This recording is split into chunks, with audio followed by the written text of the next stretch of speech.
Welcome to Brian Lehrer Live, where I've had way too little sleep after covering Super Tuesday, but where web video still meets the issues. Well, Super Tuesday is over, but it ain't over. Sorry, Yogi.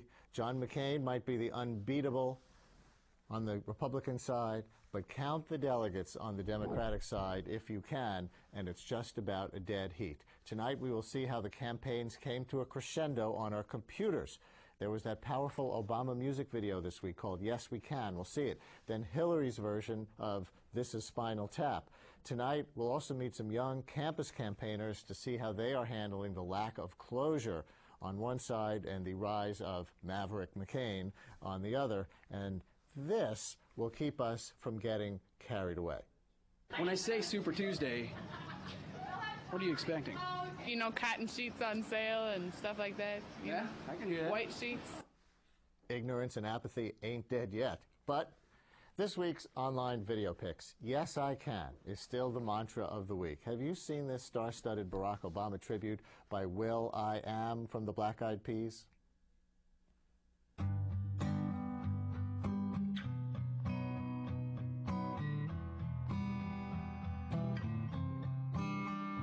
It was a creed written into the founding documents that declared the destiny of a nation. Yes, we can. It was whispered by slaves and abolitionists as they blazed the trail toward freedom. Yes, we can. Yes, we can. It was sung by immigrants as they struck out to the distant shores, pioneers who pushed westward against unforgiving wilderness. Yes, we can.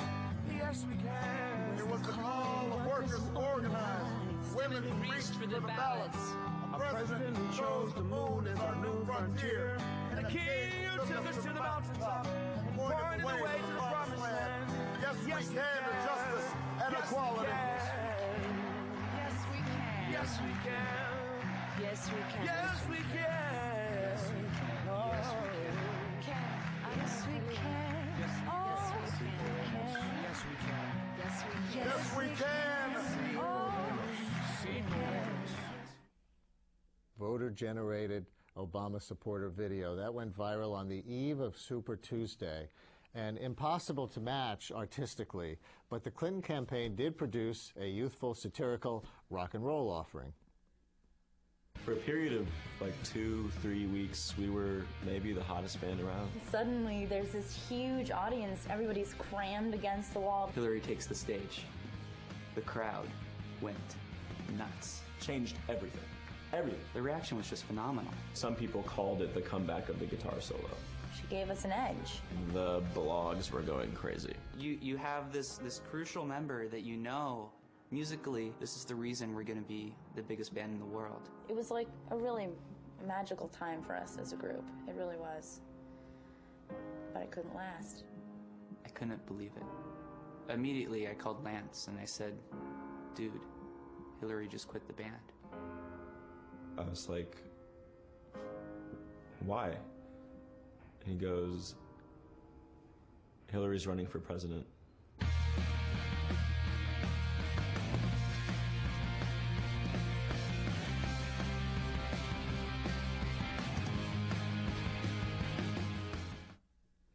Well, not exactly This Is Spinal Tap, right? But clever and more to the point, peppered with a youthful irony.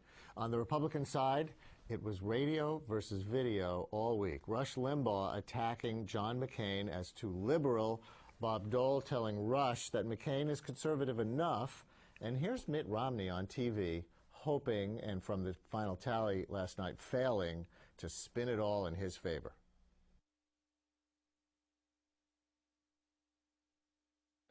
And Governor, what do you make of the letter that Bob Dole wrote to Rush Limbaugh to say, hey, lay off of John McCain, he's conservative enough? Do you buy that from Bob? Well, it's probably the last person I would have wanted to have write a letter for me. I think there are a lot of folks that tend to think that maybe John McCain's race is a bit like Bob Dole's race, that it's the guy who's the next in line, he's the inevitable choice, and we'll give it to him, and then it won't work. Right. I think that the right course for a winning campaign against someone like Barack Obama is going to have to be somebody who can speak with energy and passion about the future of America, not another senator who can say, well, here's what I did on Bill H-1234, here's what I did on my committee assignment. The American people are so tired of listening to senators talk about, you know, their bills and their committees. They want to know how somebody has accomplished something for the people of their state or their city, somebody who's built a business, who ran the Olympics. They want somebody who's been in the real economy to fix our national economy. All right. Or maybe not. And it was not just the Rush Limbaugh tirades that Mitt Romney failed to cash in on. Check this out, video pick number 4. One candidate voted against the Bush tax cuts both times and pushed more restrictions on gun owners' rights. The same candidate joined Ted Kennedy to sponsor amnesty for illegals and was even mentioned as a running mate with John Kerry. Hillary Clinton? No. John McCain. John McCain, surprisingly liberal. Citizens United Political Victory Fund is responsible for the content of this ad. The ultimate Republican insult. You're like Hillary. That clip, approved by no candidate, is from the Citizens United Political Victory Fund. And speaking of victory, there was one totally unambiguous one this week. As a New Yorker, please forgive me just one more time. 3rd down and 5.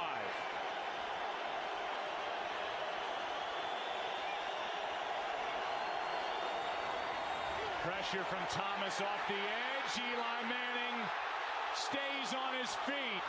Airs it out down the field. It is caught by Tyree. Inside the 25 and a timeout taken. Oh my God. This ball's thrown and Tyree just goes up for it like a basketball player. Harrison trying to knock it down. And look, it took only 24 hours to absorb the Giants' win into the political media machine. But Senator McCain has put on an unbelievable campaign, much like the Giants. If you think about this whole campaign, where the senator was, you're a great friend. More than that, though, you are a great American hero, and you are going to be our next president, and a great American president. John McCain. And that's our online video picks for this week. This is Brian Lehrer Live, where web video meets the issues. Now let's move on, if you forgive the phrase. We have been talking with TechPresident.com for 3 weeks about the way campaigns are being waged online. But last night was the first real test, in a way, of the organizations being built. Joining us are Andrew Roche, a co-founder of TechPresident.com, and Sri Srinivasan, a tech reporter at WNBC and a professor of new media at Columbia University. Welcome back, both of you. Andrew, you wanted to contrast the Obama video and the Clinton music video? Well, both videos have gotten a lot of views, but the Barack Obama video has really taken off to 3.5 million. And there's some very interesting dynamics that I think can show what the power is of voter-generated content in this particular cycle, and how people recognize authenticity and how they are willing to forward something if they believe it's compelling, it is authentic, and if they know that it's not necessarily coming from the campaign hierarchy, not coming from the top down. And that's where the Barack Obama video, Yes We Can, has a huge advantage. Because so Will.i.am from Black Eyed Peas did this on his own. Yes, and it's true. It's A-listers, and so that certainly helps add to it. But it's a very compelling piece of content. And it resonates with people because they sense that it's authentic and it's interesting, so they don't have any problem forwarding it as an interesting thing to a friend, and almost like a recommendation. Watch this. And take a look at this. And the Clinton one was the campaign official video. The Clinton one was produced by the Clinton campaign to, in effect, try to emulate what a voter-generated video might feel like. But you can tell almost instantly that it's produced. It's not authentic in that sense. And in fact, there's a throwaway line in it that says the bloggers went crazy in talking about this Hillary as the band leader. And you realize that nobody except for somebody who doesn't understand the web would use that kind of line. So it's sort of... So now, Sri, hold your thought for just a second, because I want to pick up on that and talk about how one of the promises of the political internet has been the idea of this real interactivity with the candidates. So let's recall one example of how this was promised and then mocked. Remember this? I announced today that I'm forming a presidential exploratory committee. I'm not just starting a campaign, though. I'm beginning a conversation with you, with America, because we all need to be part of the discussion if we're all going to be part of the solution. And all of us have to be part of the solution. Let's talk about how to bring the right end to the war in Iraq and to restore respect for America around the world. How to make us energy independent and free of foreign oil. How to end the deficits that threaten Social Security and Medicare. And let's definitely talk about how every American can have quality, affordable health care. So that was her announcement. And remember how her promise of a conversation was mocked a few months later by an Obama supporter?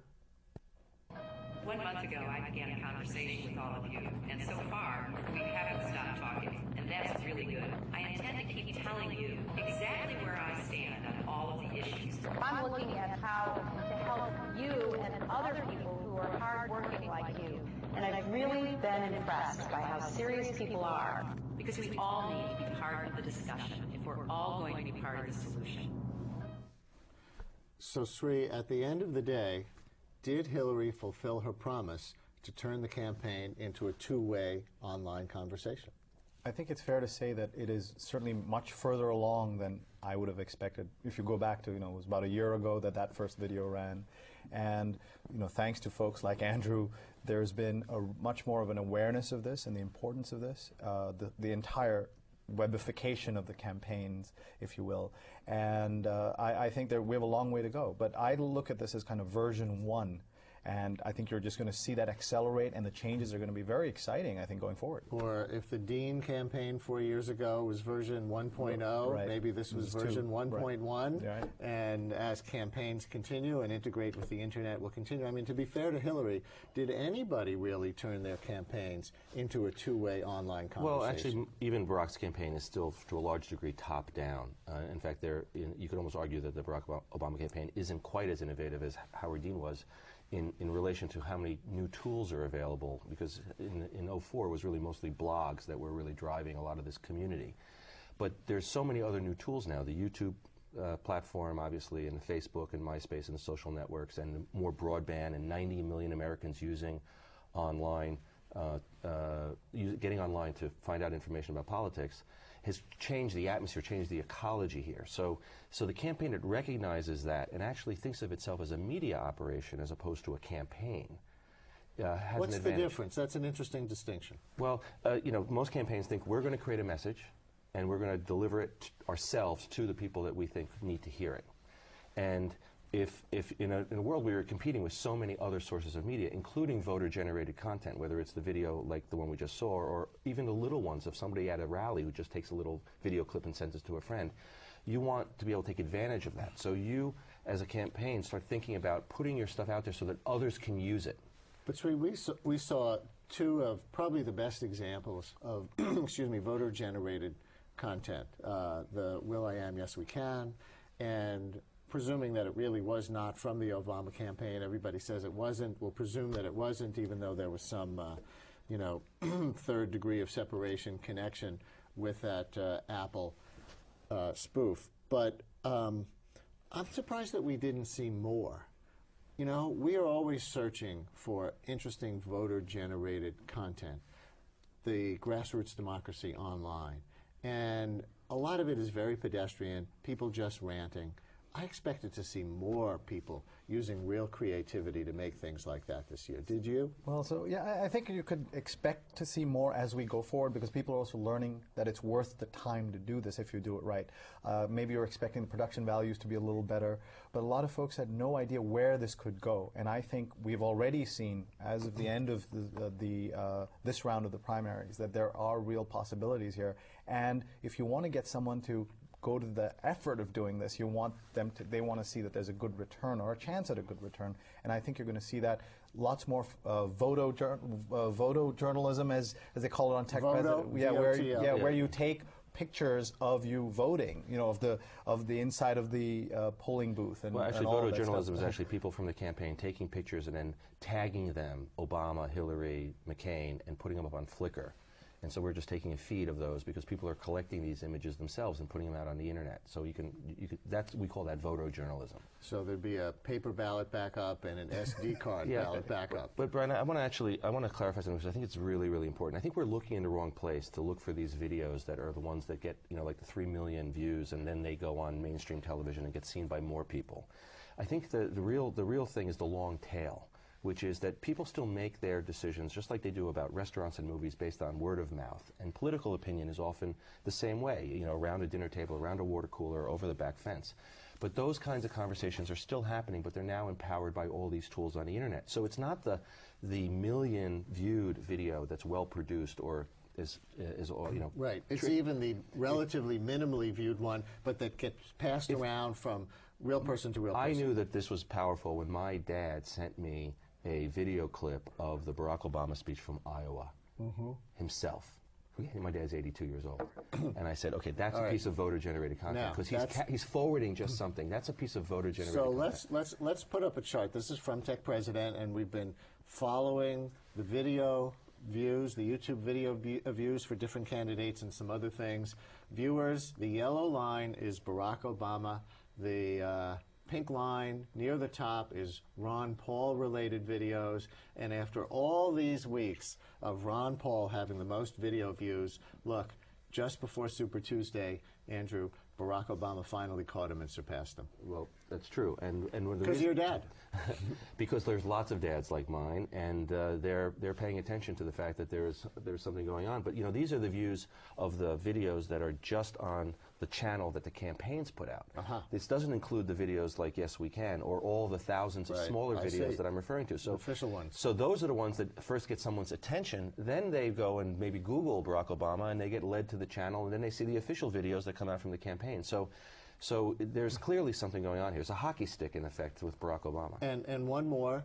This is a chart showing Facebook friends for the different candidates, and Obama, who's the blue mountain there, has always been far and away in the lead in this, but it was foothills. And look, just before Super Tuesday, look at that spike, Sri, in his Facebook friends. Yeah, you see a lot of Facebook activity, and it's part of the idea that people want to take action. We used to talk about media being kind of this lean-back media where you sat back and you listened to the radio, you watched TV, you read a newspaper. Now people want to take action, so they lean forward, and the act of actually forwarding this. I have a friend who doesn't consume any media himself, but he waits for people to send him information. So he says, why should the editor of the New York Times be my editor? Let my friends be my editor. Same thing for politics or anything else, and so that's what you're seeing. Also joining us now on the telephone from Washington is Steve Clemens. He's with the think tank, the New America Foundation, and blogger at thewashingtonnote.com.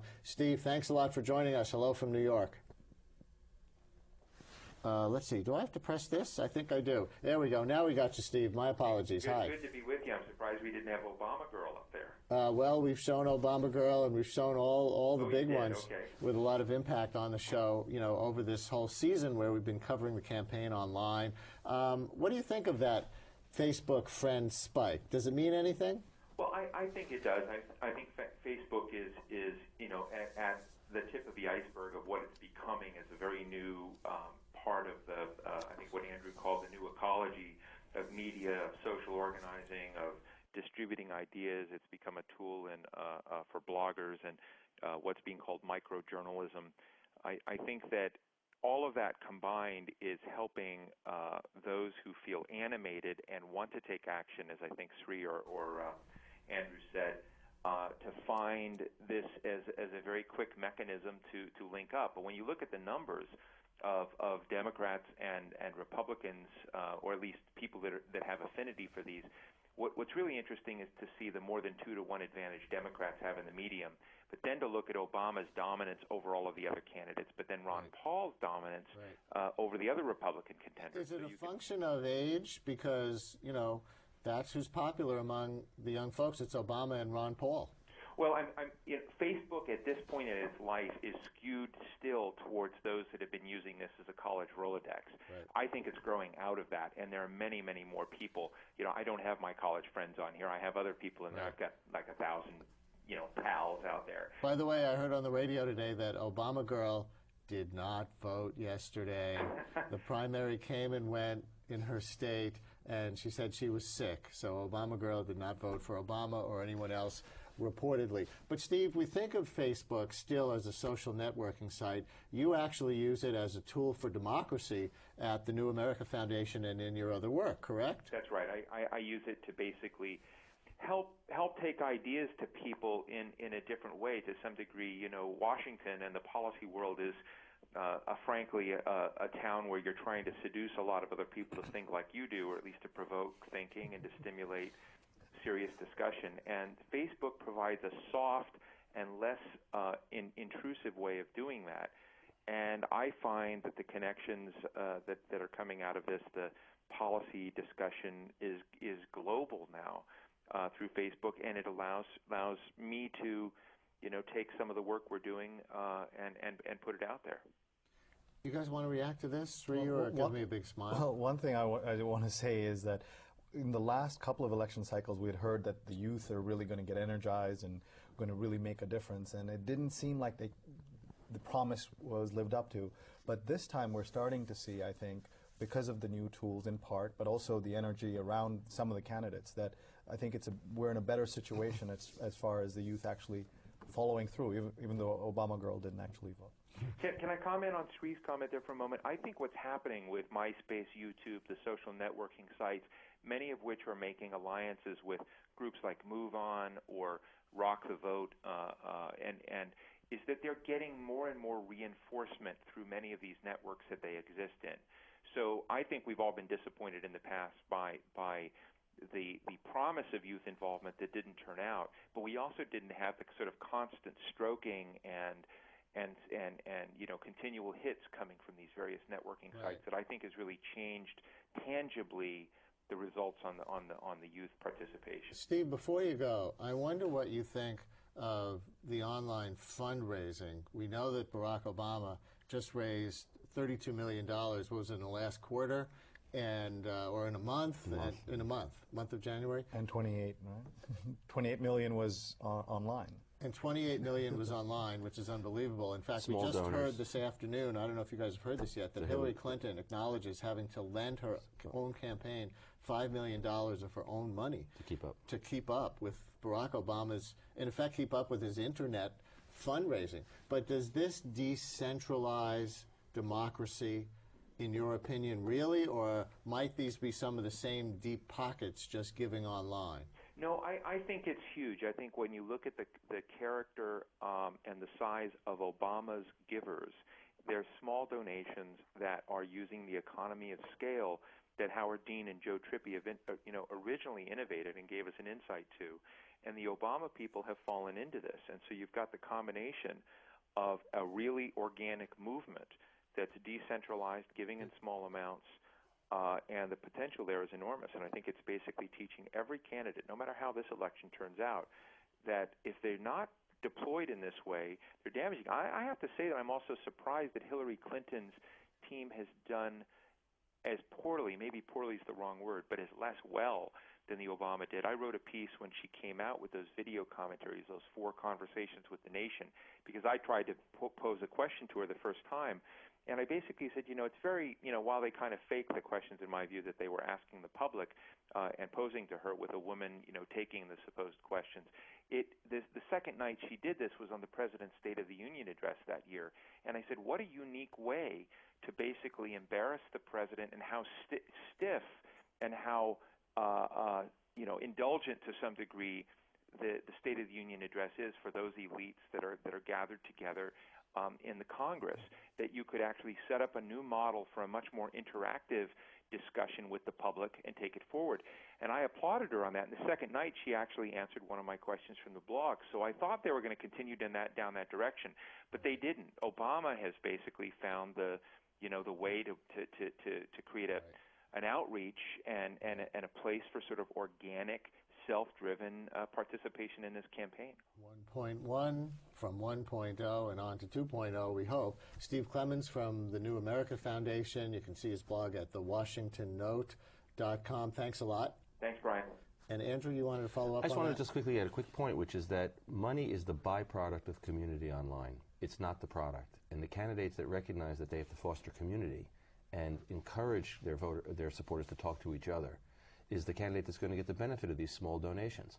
And that goes back to the earlier point, which is that if you're thinking top-down, it's very hard to get those online donations, the small ones that you can go back to over and over again. And that's the power that we're seeing in the Barack Obama campaign. We got to go. What is 2.0? What's next for this world? What's next for this? I think it's going to be a far more transparent democracy where citizens are going to be able to hold their elected officials far more accountable because the tools that are available to them to actually identify what their elected officials do every day are going to be so robust that candidates are going to have to, representatives are going to have to behave differently. You want to get specific? Or you want to envision a certain technology or a certain type of interactivity? I think it has to do with the fact that the government data and donation data and the ability to mash data, to take Google maps and mash them with earmarks like the Sunlight Foundation is doing, which, with full disclosure, I'd give some advice to. And to be able to put lots of government data online and allow citizens to muckrake through it is going to change the dynamics of Washington in a very big way. Sri, what do you see coming? One of the things I worry about is that we don't have enough people who are online, and that there's still, for all this stuff, there are so many Americans who are not online, not following these things, don't understand it. So I see more, with some effort, more people going online and being able to participate. Because if the conversation moves completely to Web 2.0, what about all the people who are 1.0? Sri Srinivasan from Columbia and Channel 4, thank you very much. Andrew Richey, again, thanks to you and everybody at Tech Precedent for this 4-week collaboration around Super Tuesday. It's been great. Honor to work with you. Now, in a minute, we will find out the impact of yesterday's totals on some students who are tapped into the college grassroots organizations in our area. This is Brian Lehrer Live. Watch Canapé, the French cultural magazine show, Thursdays on CUNY TV. Mama was queen of the mambo, Papa was king of the Congo. Deep down in the jungle, I start banging my first bongo. Every monkey like to be in my place instead of me, 'cause I'm the king of bongo, baby, I'm the king of bongo bong. I went to the big town where there is a lot of sound, from the jungle to the city looking for a bigger crown. So I play my boogie for the people of big city, but they don't go crazy when I'm banging on my boogie. I'm the king of the bongo, king of the bongo bong. Hear me when I come, baby. King of the bongo, king of the bongo bong. Nobody like to be in my place instead of me, 'cause nobody go crazy when I'm banging on my boogie. I'm a king without a crown, hanging loose in a big town, but I'm a king of bongo, baby, I'm the king of bongo bong.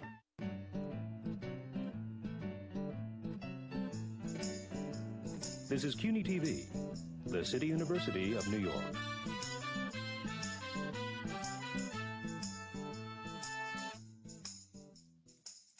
Do you want to complete your college degree while balancing career and family obligations? Do you want a flexible schedule and a challenging curriculum? If you've earned at least 30 credits or an associate degree, now's your chance to finish what you started at CUNY. Learn about CUNY's online baccalaureate in communication and culture. Visit cuny.edu/online or call 212-652-CUNY. It's Brian Lehrer Live, where web video meets the issues. He was the national chairman of Students for Rudy, but he is happy tonight because now Columbia student Ori Rinat is pulling for frontrunner John McCain. What's it like to switch elephants in midstream? Let's find out. Welcome to the program. Thank you. Good to be here. Have you officially switched elephants yet? I'm definitely supporting John McCain. I think that, it was a real honor to be working for Rudy Giuliani. It was one of the best experiences of my life. But from the candidates left, I believe he is the best choice to be our next president. What was Students for Rudy? Students for Rudy was a national coalition of students around the country with about 190 chapters in 38 states and almost 10,000 members. All these students supported Rudy Giuliani. We're actively working to aid his run for president in volunteering, in phone banking, in door knocking, rallies, all kinds of things like that. How was it run nationally? Was it at all parallel to Rudy's strategy to skip the early states and focus on Florida? I mean, it was definitely, integrated with the campaign. Our coalition was part of our national campaign, and we followed the campaign strategy and structure. But we did have also very strong organizations in all states, including Iowa, New Hampshire, Michigan, South Carolina. I think that our students there did incredible work for us, not just in those states, but then leading up into Florida, in traveling to Florida and making phone calls into Florida, and they were really great teams we had in all those states. What did you do? For me personally, I was working out of our New York headquarters, organizing these student deployments, we put together a nice surrogate speaker program on college campuses. We had campaign staff, campaign representatives go speak at Georgetown, at GW, at campuses around New York. We were working on a very aggressive online program, online recruiting through Facebook, through the campaign's Team Rudy application, which was essentially our version of Facebook, which allowed us to organize Students for Rudy online. I'm curious, one of the patterns in the campaign seemed to be that the more Rudy campaigned, the more his numbers went down. Did you personally get disillusioned with Rudy Giuliani the more that you saw of him close up, at least close up from the level of the organization? I don't think so. I think, every time Rudy, goes into a town hall or a meeting or an event, everyone's wowed, everyone's encouraged, everyone's amazed by him. He's a great speaker, he's a great presence, and he's a great leader. And I think that I don't necessarily see that. I think that, the drop in the poll numbers can be attributed to a lot of things, but I think that Mayor Giuliani did an amazing job on the campaign trail. He spoke about the issues. He kept a positive campaign going. I think that's something that was encouraging to a lot of us, really seeing, how he kept the tone of the campaign positive and encouraging. Why don't you think he connected with more college students, your peers, because we see that Ron Paul connected, we see that Barack Obama connected, probably those two breaking out from among their parties. Why didn't Rudy connect more with college students? I think Rudy did. I think Rudy really, really did. I think everywhere we went, we saw a lot of support for him. I think Ron Paul... We never saw it in YouTube views. We never saw it in Facebook friends. I don't even think he tried there. Those, common measures of... Right. I mean, I think that Ron Paul was pulling from a different kind of crowd. He wasn't pulling from the traditional Republican crowd, the conservative and moderate Republican crowd. He was pulling from the libertarian base. And I think that among, the true Republicans, Rudy really did an incredible job. We had a very strong coalition. I think we had a lot of support on college campuses. We had a lot of support from independents and Democrats as well. A lot of the early polling that was focused on the 18 to 26-year-old bracket showed Rudy doing very, very well among Republicans. Ron Paul supporters are known for being active and loud and excited, and they're great at that. But I think among the true Republicans, Rudy Giuliani really did stand out as appealing to youth. I think that it's because of his message, his message of having a growth economy, of allowing us to graduate into the economy that we all hope for, his messages of tax cuts, of tax simplification, of keeping America safe and on offense against terrorism. I think that in those ways, he really did appeal to youth. What do you really care about? What issues motivate you right now to stay involved in politics? For me personally, I think that terrorism is a #1 issue. I think that terrorism, being on offense against Islamic terrorism, is very important. I think that that's how we keep America safe. I think that's how we keep America prosperous. I think that obviously the economy is very important, especially in the times we're going through now. And with that, of course, taxes. And so it's natural, if you're concerned about terrorism first, to switch away from Rudy to John McCain, as I guess it was natural for Giuliani himself. I think so. I think that, John McCain and, Rudy Giuliani line up on a lot of issues. I think that they both have very, very strong records on terrorism and on national defense, and both have the same kind of approach on keeping our country safe and keeping us on offense against terrorism, not on defense. But I think they also line up on a lot of other issues. I think that they both have great plans for our economy. They're both in favor of cutting the corporate tax in terms of keeping our taxes low, maintaining the Bush tax cuts now. And I think that that's another really big motivating factor for Giuliani supporters and for Giuliani himself. Why didn't you go for McCain in the first place? Honestly, when I was starting out and looking at the candidates, it appealed to me to work for Rudy. I was really excited by his candidacy. I started back in 2006. Actually, I, along with a couple of my friends, started a group called Students for Giuliani, which was independent of the actual campaign. Actually started before, the campaign was really up and running. And then I started interning for the campaign in about March. And, I got to know a lot of people. I got to understand the mayor's message. And I became really, really excited about it. I thought that he was our candidate. And, in May, I became national chairman of Students for Rudy. I've been working since then on the mayor's candidacy. I think it was really a great experience, and that he, would have made a great president. I think John McCain will as well. I'm going to solicit phone calls from other college students who happen to be watching right now. Anybody, graduate student, undergraduate, as long as you're affiliated as a student with the university, call up and talk about what's going on at your college campus this year. 212-251-0801 is the phone number. Here it is again, 212-251-0801. I think we have time to sneak in a few phone calls here, even though we weren't originally planning to do this. If you want to call up and talk about how this Super Duper Tuesday campaign, now that it's over, now that the traveling political roadshow has come through our area and moved on to other parts of the country, to other stages, what did it mean and what might it still mean on campus? Democrat, Republican, Independent, anyone else, 212-251-0801, 212-251-0801. Is the Republican Party moving to the center? Is John McCain's success to date a sign of that? I think John McCain's a consistent conservative. I think that, it's often overlooked, and there have been times when he hasn't agreed with a lot of the party. But I think that overall, if you look at his record, he is a consistent conservative on issues that matter most. I think that he's really, all along, he's been pro-life. He's been, in favor of But he's got campaign finance reform. He's got the wrong position on immigration for the conservative base.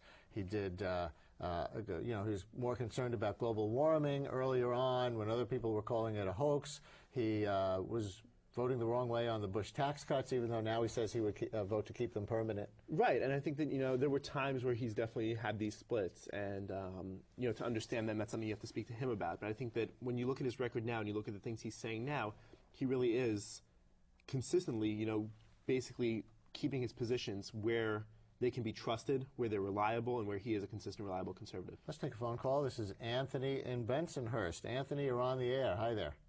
Hi, am I in the air? Yes, sir. Fuck. Okay.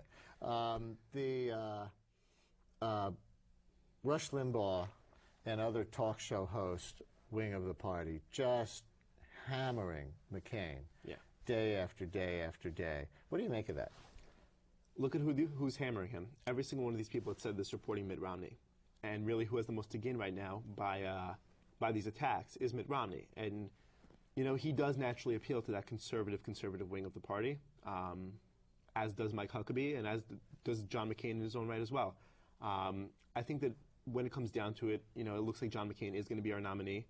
And I think that conservatives and moderates, Republicans of all types, are really going to rally around him. So you have Rush and Ann Coulter and Glenn Beck on CNN all saying they're going to vote for Hillary Clinton if I think it's they're making a lot of hay. Clinton-McCain in the fall to show, to teach the Republican Party a lesson over the long term. Yeah, I mean, I'm a Republican. I've been a Republican my whole life, and I just think that's absurd. I think that I can't see them doing that. I think that really they're trying to make a lot of hay right now, trying to kick up a media storm. But in the long run, when it comes down to it, John McCain is a conservative, and I think for any Republican, that beats Hillary Clinton by a lot. Why not Romney for you? He's a consistent conservative, at least in the positions he articulates now. Romney's a consistent conservative for the past 2 years. I think John McCain's been a consistent conservative his whole life, and he's never, changed his position. He says what he believes, and sometimes it doesn't fall perfectly in line with what I believe, but I believe what he says, and I think that he's a true leader. And on the issues that matter most to conservatives and to Americans, I think John McCain is the right choice. Ori, thank you very much. Thank you. Of course, not all young people are as motivated as Ori, but we do hope Jeff Horwich from Minnesota Public Radio's In the Loop program had to dig hard to find these frozen specimens.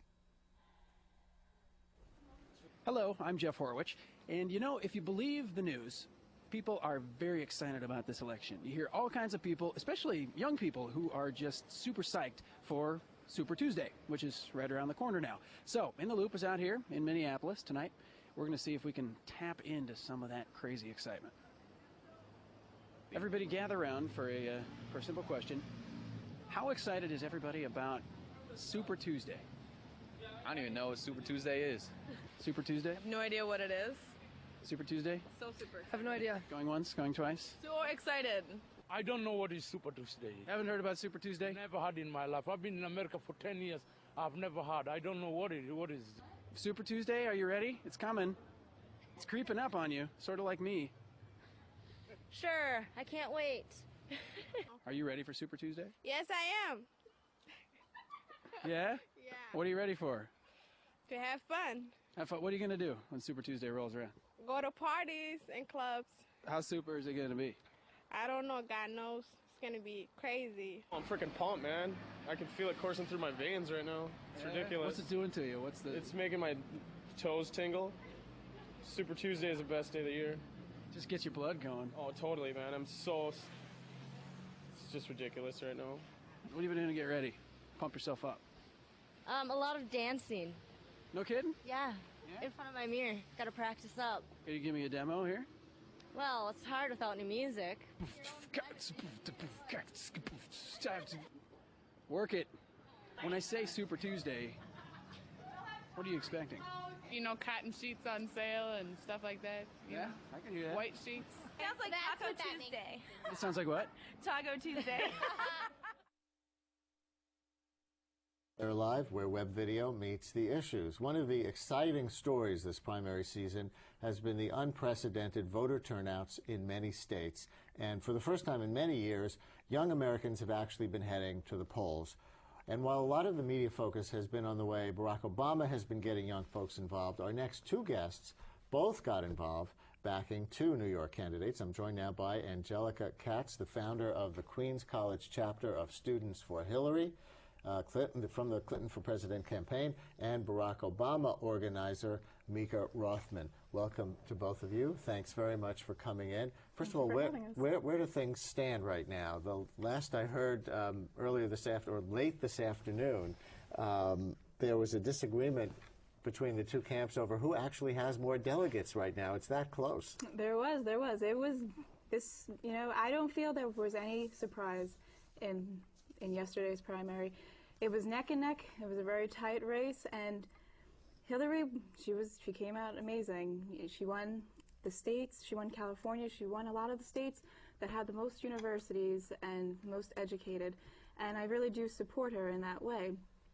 Back to your question, Hillary's delegates, right now what's going on in these states, there's a lot of confusion because a lot of the votes were either came in later.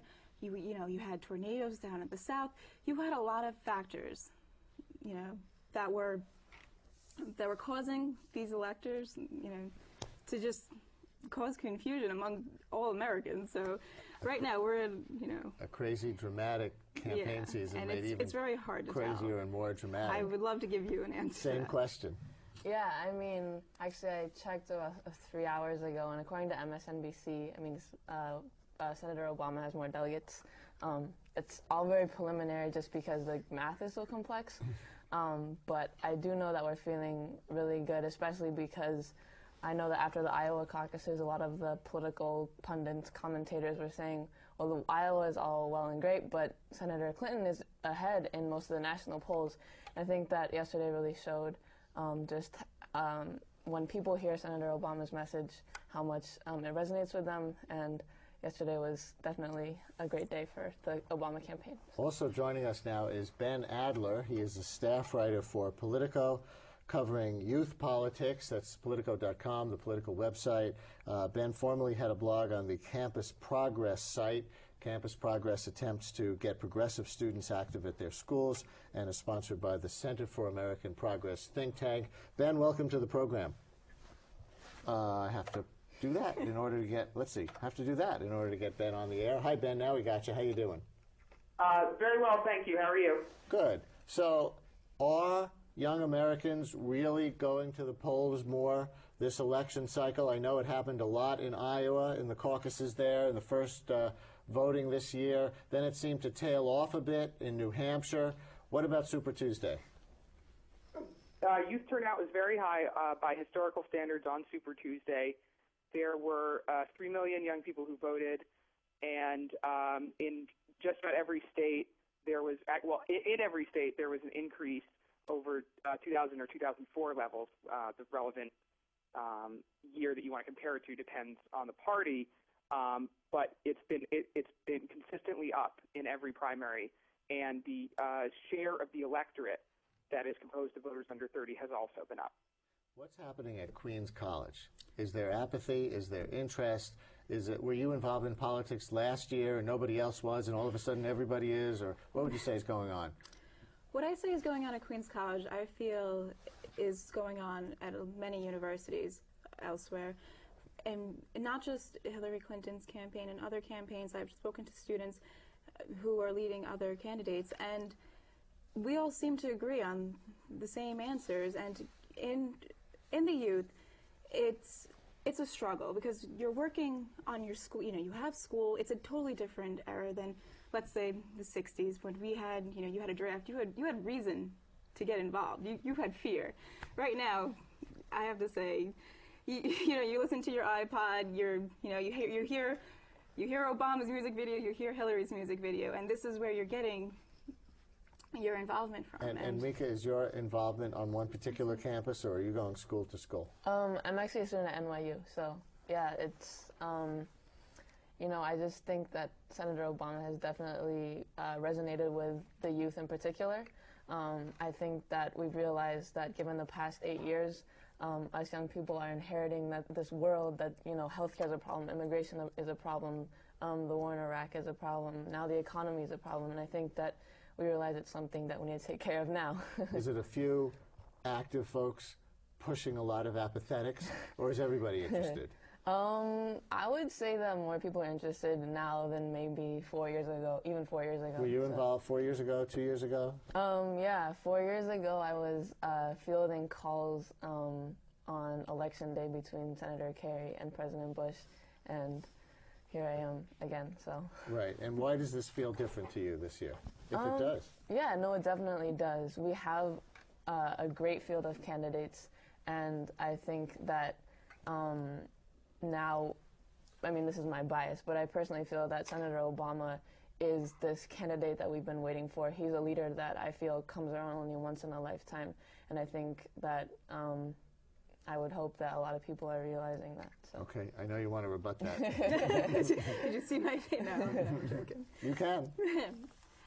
I do feel that right now in youth, like I said, students are very involved in their own lives, and they're picking up these papers and they're reading headlines instead of stories. And when you see Obama's name, you see change. When you see Hillary, you think experience.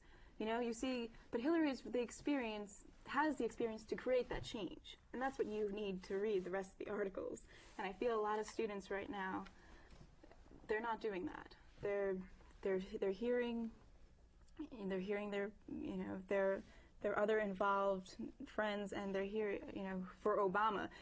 It's on Facebook is huge. You previously just stated in your. Hey Ben, you know a number that jumped out at me for all the media hype and for all the talk about the massive turnout everywhere. In New York, this big turnout was 34% of eligible Democrats. That means 2/3 of Democrats eligible to vote yesterday did not go to the polls. What does that say about our democracy? Well, I mean, turnout's always lower during primaries than it is in the general election. And I think that the relevant measure is, again, a historical one. How does turnout compare to primaries in previous years? And the answer is it's higher. Now, if you wanted me to speculate on why turnout is low in primaries, I would say that the incredibly arcane system might be part of the reason. But, caucuses obviously are even more prone to depressing turnout than primaries. Right. And in the famous Iowa caucuses that are supposed to determine the political direction for the rest of the country, though they didn't this year, 5% of eligible Iowan voters show up at those caucuses. That's what the whole nation campaigns for a full year to draw from, 5% of eligible Iowans. You know what I think is so great this year that really, to me, makes me very proud to be an American this week?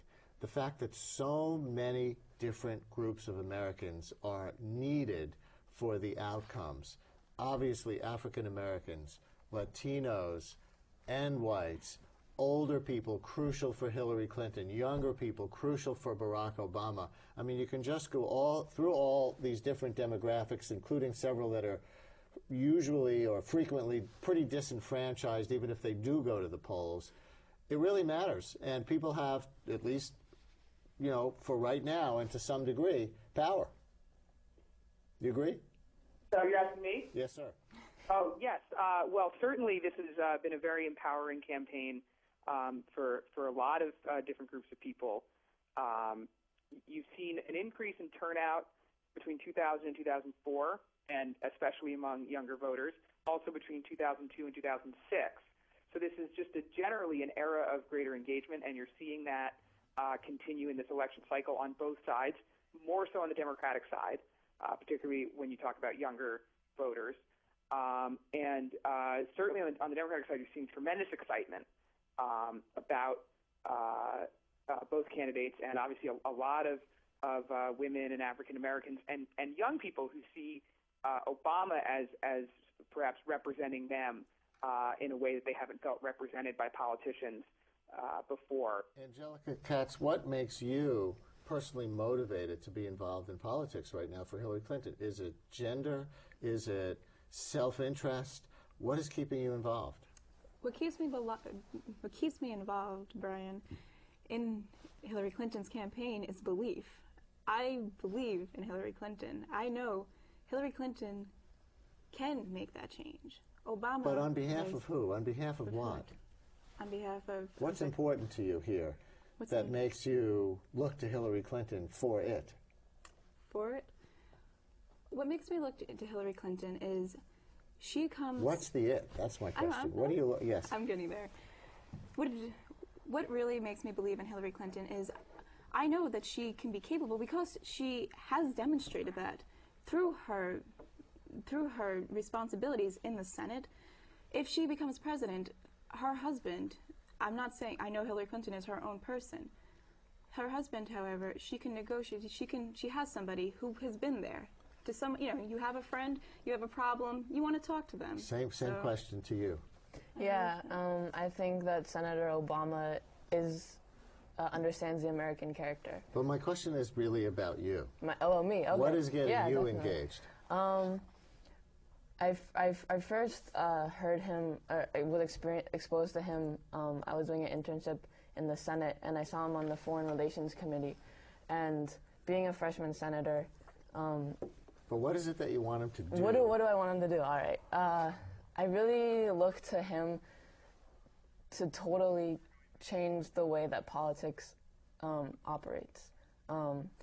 Because I feel that as a young voter, we haven't been paid attention to as much, and I feel that he's the one that will bring everyone together to really make it. So, you know, I thought one of the most telling moments from all the speeches last night was the way that Barack Obama, the last candidate to speak, signed off. Let's watch the very end of the speech from around 12:15 this morning.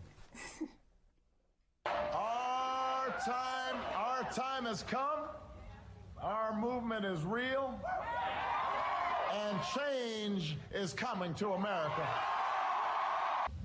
We know that what began as a whisper has now swelled to a chorus that cannot be ignored, that will not be deterred, that will ring out across this land as a hymn that will heal this nation, repair this world, make this time different than all the rest. Yes, we can. Let's go work. Yes, we can. Yes, we can. Yes, we can. Thank you, Chicago. Let's go get to work. I love you. It was that ending that really got me. After the yes, we can, let's go get to work. Back to work after Super Tuesday. You ready to go back to work? Oh, definitely. Today was our only day off. We're going back tomorrow. What do you do? I mean, the campaign has already come through New York, so what do you do at NYU to get back to work on behalf of Barack Obama? Right, we're going to be Facebook canvassing. We're going to be contacting all of our friends and family in these February 9 states and the states afterwards, talking to them about Barack Obama. I texted a bunch of my friends last night. I'm from Seattle, and asked them, are you caucusing? You know, so it's just about voter contact. Are you also Facebook canvassing? Oh, of course. Facebook's, that's where the youth is. That's where you want to go, definitely. But you know, we try. We get out on the campuses. We, you know, internet. Of course, that's what you need to connection. You're going to travel physically? Well, right now it's you know, we're trying to just get everyone close to us, support, and it's electronic for you right now. Yeah. You going anywhere? Not that I know of. You know, some people say that Barack Obama seems to represent two contradictory things: the post-partisan message that he puts out, but also that he's more progressive than Hillary Clinton. How can you be both things? Well, you know, there's that saying, you have to play by the rules in order to win the game. And I think that he's definitely playing in this sort of political game. He has to play by the rules now, but he's going to transcend all those preconceived notions about what politics has to be. He's going to break away and change politics for good. Are you sick of partisanship? I am. Or do you want more partisanship on behalf of the things you believe in? No, I read in his book, he referenced, you know, 50, 100 years ago when Republican and Democrat senators, they might have disagreed on the floor, but off of the floor they were friends. And he talked about the Senate now and how it's totally opposite. I'm ready How about for the you, difference. Angelica? Same question. I do have to say, you know, partisanship, for myself, my own opinion, I would lean more towards that end, but I do understand the need for opposition and why, and the way that the system is right now, that change has to come in, has to be progressive. It's not going to be right away. It's not going to be this immediate fix, and you're going to need somebody who's been there. It's a contradiction too, isn't it? You're sick of your parents' generation squabbling and bickering over every little political thing, but at the same time, you want somebody to fight for your values. That's correct. But we are our parents now. This is us. It's our generation. So this is... So go to work. That's basically Even it. if Barack Obama said it. All right, thank you very much. Thank you very much for having us. Good luck to both of you. And that's it for tonight's show. We're here live Wednesday nights at 7:30. And don't forget my daily radio show on WNYC Radio, weekday mornings at 10. Tomorrow, was this early Super Tuesday good for democracy? That's 10 o'clock on AM 820 and 93.9 FM WNYC. Have a great night.